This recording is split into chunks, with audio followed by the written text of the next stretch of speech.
What's up, y'all? This is Brave. I'm back for another review of Love and Hip Hop Miami. This is Season 5, Episode 12, and the episode is titled, What We're Not Gonna Do. Let's jump right into the review. So, we start this episode off with Trina and her minions. You already know that consists of Joy, as well as Bobby Lights. And she felt like her limits were pushed, okay? When it comes to Flo, her sisters, the whole situation. Trina is now facing backlash because she said some terrible things according to the Haitian community. And here's my thing. Trina is not taking any type of accountability or really apologizing for what she said. Now, according to her, she basically doesn't have any remorse. And Trina basically feels like she had to get Gael as well as Claudia up off her back, so anything she said goes. Yeah, that's the vibe that I'm getting from Trina, and I'm so over her. Next thing you know, Bobby, she's telling them about the Amara and Vanshay drama. You know, he feels like Vanshay is fishing for a moment because, of course, he's known Amara longer. And he lets them know that, well, listen, Amara is launching a makeup line. And my question was, who's really buying that? Like, can we be for real, Amara? People did not support you in your music. Why would they support you at a lipstick? Nonetheless, he questions to see if these ladies want to attend the event. Let's go ahead and move on. Y'all, we see Super Cindy, and she ends up meeting up with Wyclef Jean. Now, according to this scene, I guess they were trying to make it seem like they go way back or whatever, but the whole purpose of this was so he could meet Zoe. According to the storyline, he ended up seeing her on the cypher, wanted to meet her, especially because she's Haitian, and I'm like, okay, this is cool, because you already know, Zoe has been taking L's left and right in this season of the show. So it's cool that he wanted to meet her. We're moving on. Now, Safari. He is doing a back-to-school drive with his church. And I'm like, okay, that's cool. That's what we trying to, change the image up for Safari. And Amara shows up. So they end up having a conversation to the side. And you already know that it was all about what went down at Shay's event. And according to Safari, he's just trying to figure out how did that comment get there. And Amara, she's like, I don't know, but she feels like Vanshay made it all up.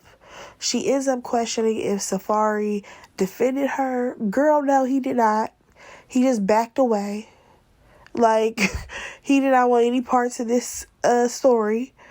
And she's like, do you think that I would be that type of person who would do that? And he took a minute to answer. He's like, no, I don't think you're that type of person. So now she's offended because he actually took some time to use his brain and think about the type of person that she seems to be. And this was my issue. Amara, of all the reasons why that you could have broken up with Safari, all the reasons why, you let this be the one. You let this be the straw that broke the camel's back. Like, when he was calling you a bird and making bird sounds, that's when this little fake relationship should have been done. But no, you decided to wait till he wasn't supporting you because it looked like you did something shady and grimy that nobody wants to support. That's when you want to drop him? Girl, bye. Like, I feel like this was just such a lame excuse for her to use to break up with this man. Whatever. Let's go ahead and move on. Trick Daddy, he done got some new teeth, y'all. And he talking about these ain't got no mouths on them. Sir, get away from us. Please.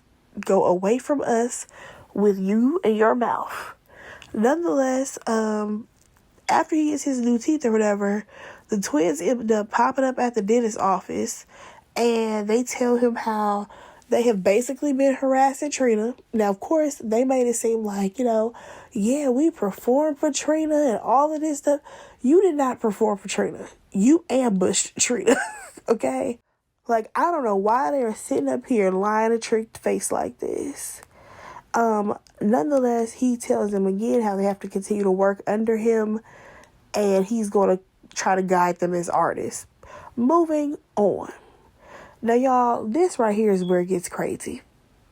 Because we get to Gunplay and how he got arrested for not only having a weapon, but child abuse and some other stuff. Now, Vonshay, she went to go stay with Shay. And she talks about how, it all got started. She says that she went to go put the baby down. He was playing a video game. It was real loud. She told him to turn it down. Okay, fine. That's not what that man did, though. Because anybody would have just turned the volume down. Not him.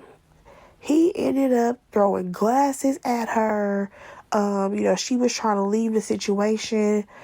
And that made things even worse because he went and got a gun, kicked in the door, pointed the gun at her. Like, it was pure madness. So now because of all of this commotion going on, the baby is woken up. You know what I'm saying?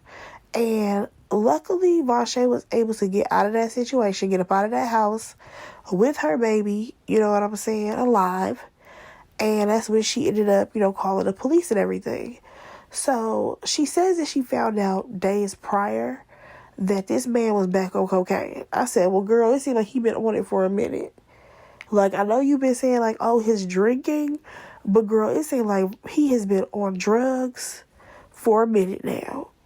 So, nonetheless, Shay ends up telling her that, you can stay with me however long that you need to. And Shay ends up talking about how she's no longer with Fabo because he has been blowing up at her mama left and right. So, my thing is this, Shay. So, you're finally choosing your mother over Fabo because those last 2 times, you absolutely chose him. Like, maybe now you're finally getting some sense. Now, y'all, I don't know what's going on in her personal life. Y'all do. Let me know. Is Shay still back with Fabo? Yeah, is she back with Fabo? Or is she single? Just curious.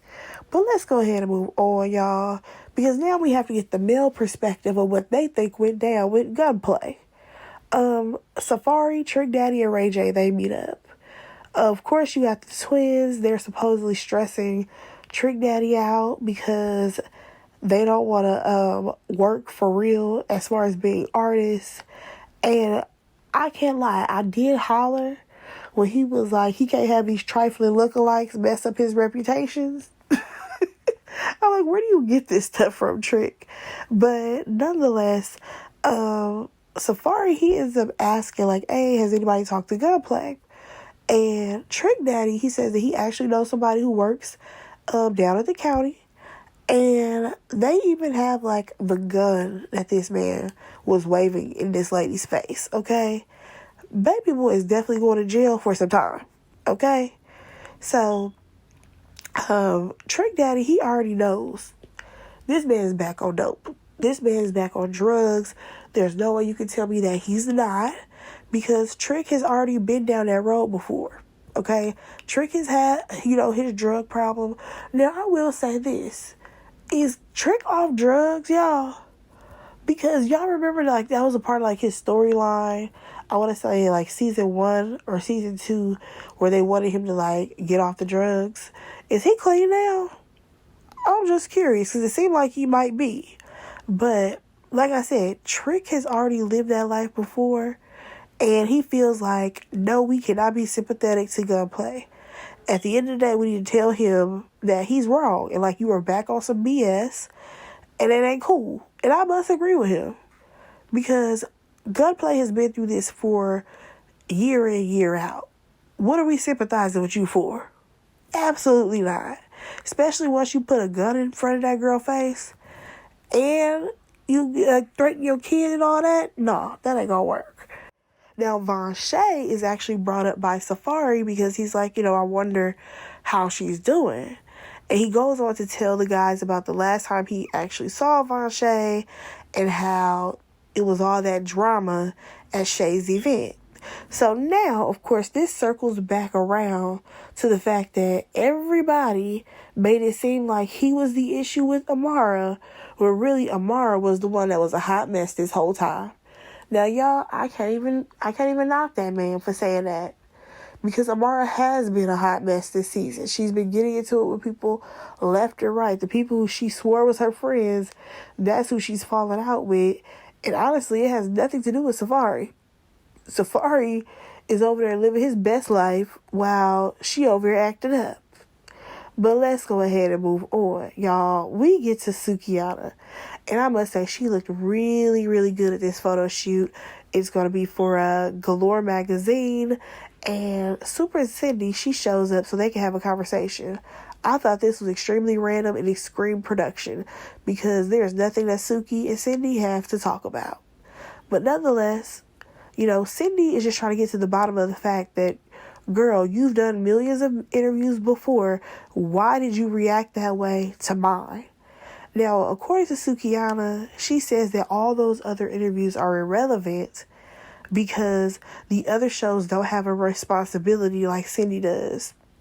Girl, what are you talking about? What responsibility does Cindy have or loyalty does she have to you? She don't even know you. What are you talking about?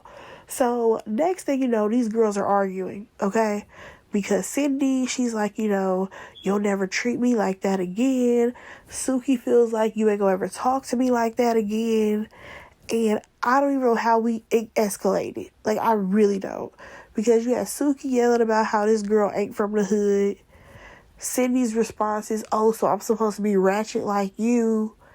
And then Suki ends up flipping it and being like, oh, because you not from the hood, you think you better than me? I'm like, what is going on? This whole scene can go. So Cindy, she ends up getting up, trying to leave, walk out. Next thing you know, Sukihana is following her outside. So Cindy, she ends up telling her how she blew off the video shoot with Sukihana. I mean, not with Sukihana, with Zoe Brinks. And Suki is like, no, I like Zoe. Stop playing with me. I'll beat your ass.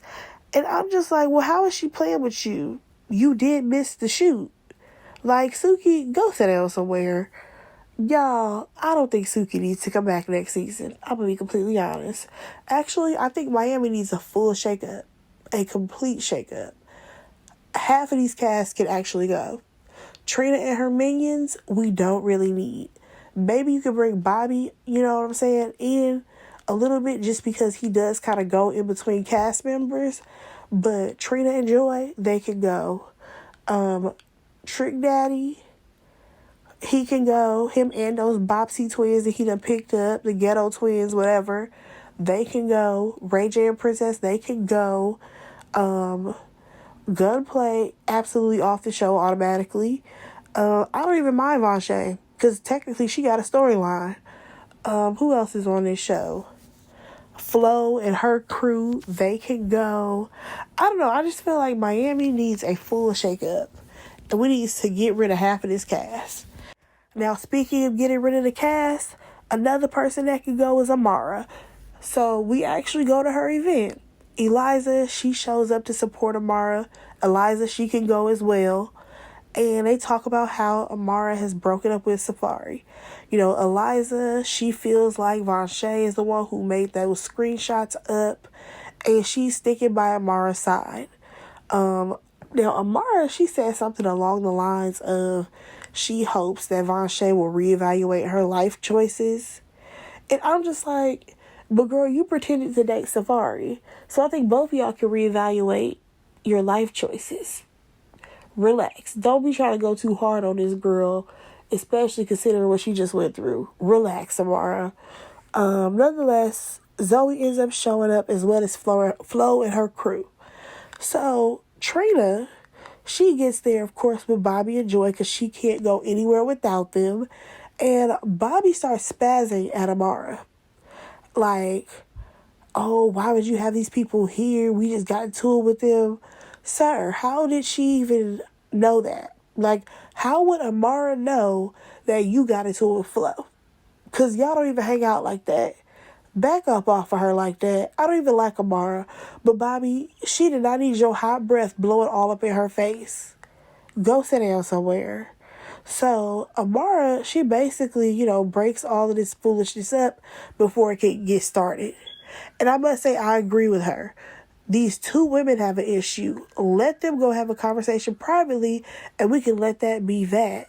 So Trina, she ends up asking Flo, like, oh, do you want to go talk? And Gael, she kind of butts into the conversation. Instead of ignoring Gael, here goes Trina and her, they go into it again. They're arguing. Now, here's the thing. After doing all that hooping and hollering and yelling, Trina goes outside to the car, and we can hear her say, oh, it's in the streets with it. She's going to get Gael beat up in the city, in real life. And I'm just like, okay, so now you're making threats? Trina, grow up. Like, again, she don't need to come back, her or Gael. Lastly, y'all, we basically catch up to say what everybody's doing at the moment. Trina was shooting another music video for one of these Super Cindy songs. Y'all, question, did the album drop yet? Not really sure. I'm not checking on it. Flo, she realizes that she doesn't have a relationship with Trina. My question is, did Trina give you your money back? That's the real question. The twins are over there making a fool of themselves, trying to perform somewhere. Nobody cares. Amara, she says that her relationship with Safari, it was fake for TV. And speaking of that, y'all, why did he take that wig? Why did Safari take that wig onto the little golf course area and whack it with a golf club into the water? I'm like, who does that? Nonetheless, Shay says that she's still broken up with Fabo. And Von's changed. She thought that she could have changed Richard, but of course she could not, and tells her parents that they were right. Now, y'all, that was the episode. I feel like this was a very lame way to end the season, but it is what it is. Go ahead and let me know what y'all thought about Miami. Do y'all feel like there needs to be a shakeup and that half these people can go like I do? Let me know in the comments. Go ahead and like, comment, subscribe to my channel, and I will talk to y'all in my next review. Bye, guys.